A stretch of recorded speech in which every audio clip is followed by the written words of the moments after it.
ITP 253, Task 6, Assignment Number 2, Drunk Driving.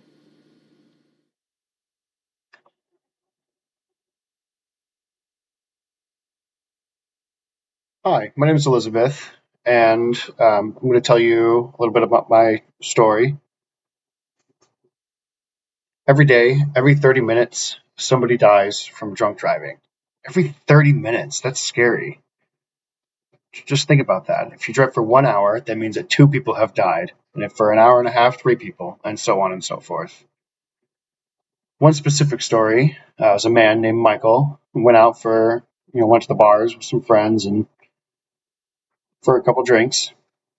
There was another man who had been working all night. He had a wife and a child, and he was a really hard worker.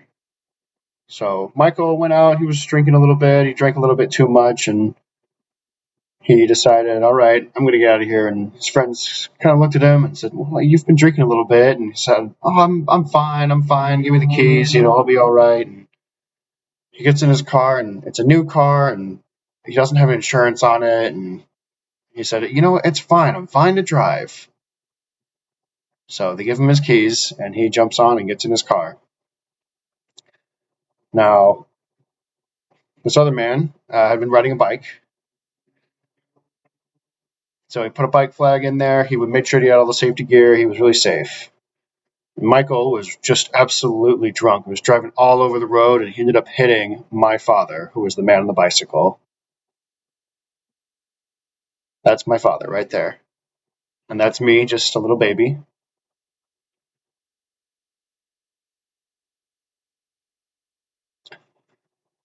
That drunk driver hit my father, and he didn't get up. He just stayed on the ground.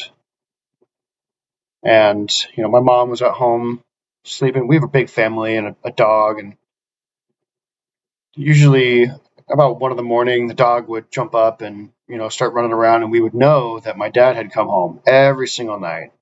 That would always happen. And so this night, the dog never jumped off the bed. I thought that's odd, that's weird, So we ended up calling the police, and they came with no sirens, no lights. But when they arrived, there was no interpreter, so we kind of struggled to communicate back and forth. And my mom said, my husband's late. He hasn't come home from work yet. It's almost 3 in the morning.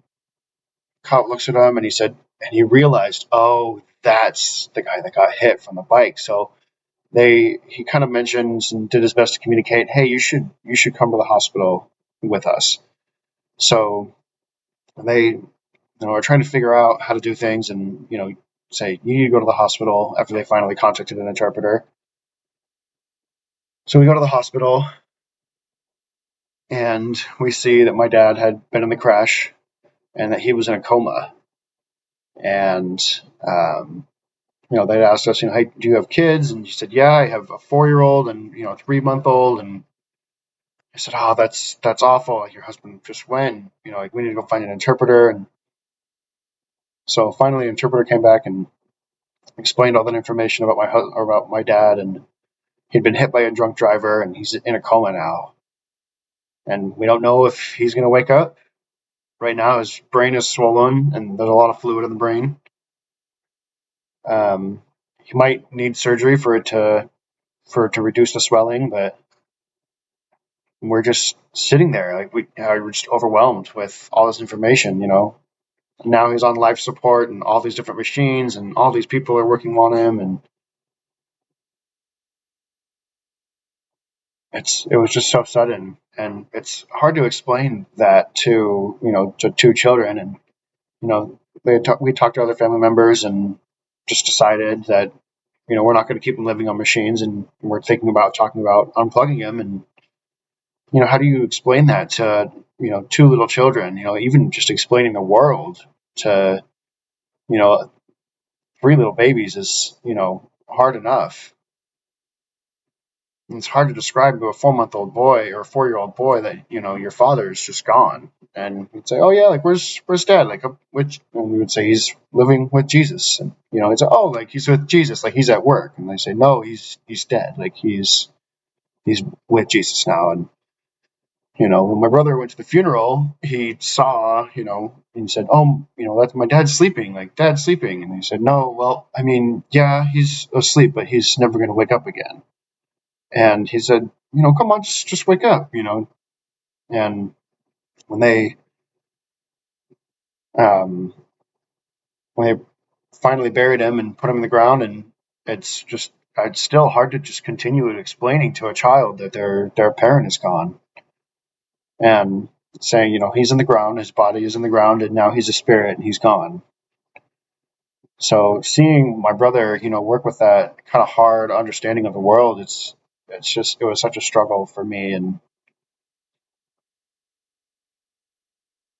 every once in a while, he would say, where's dad, to my mom, and my mom would always say, "Oh, it's my fault. It's my fault. I can't explain it." And it tore her apart. I Every single time she'd say, "Oh, I would let him go out," and I just didn't really know what kind of dangers were out there, and it's just so hard.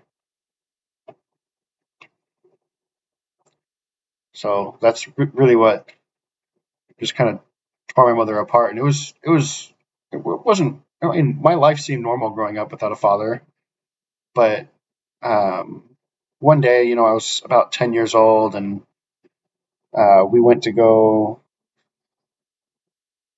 somewhere, and a couple other 10-year olds, my friends, were saying like, "Oh, like, where's your dad?" And I said, "Oh, like the drunk driver killed him," and it was kind of normal to me. And there was a dog that was running around biting people, and they said like, "Oh,